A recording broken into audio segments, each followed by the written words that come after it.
So a few years ago, it was my November 28, 2011 post. It was called "All Hospitals Should Be Physician Controlled." If you haven't read it, you can look at it on my website, advisorylawgroup.com. In that post, I discussed the fact that as a result of society's communal trend, the trend toward a we society, healthcare is becoming increasingly hospital-centric with looming negative impact. Boy, was I right. Keeping that in mind, consider now that people, not institutions, are capable of morality.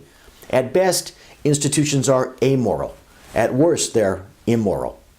This doesn't necessarily mean that hospital executives are amoral or immoral in the conduct of their personal lives or whether they don't have good intentions in their work lives.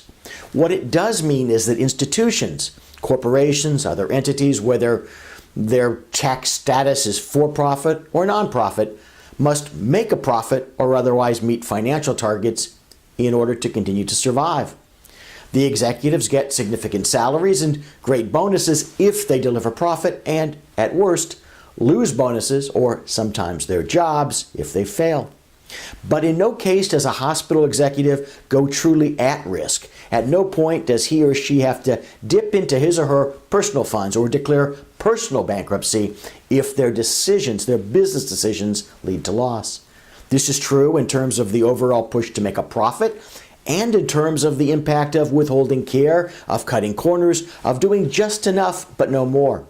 Individuals, physicians in this discussion are capable of morality, and my experience is that most are highly moral. Sure, there are some bad apples. There are in any subset of society. But no matter where Dr. X lies on the moral scale, he or she is ultimately liable for his or her decisions, for his or her actions.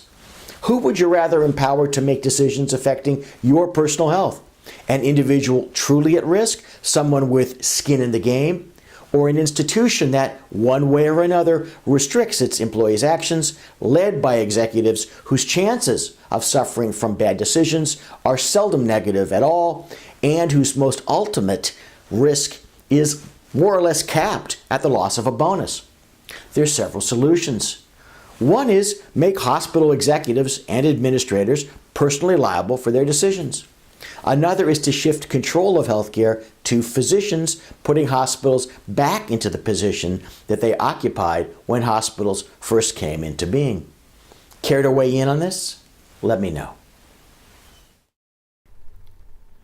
For complimentary resources, including articles and our monthly newsletter, the Advisory E-Alert, visit advisorylawgroup.com.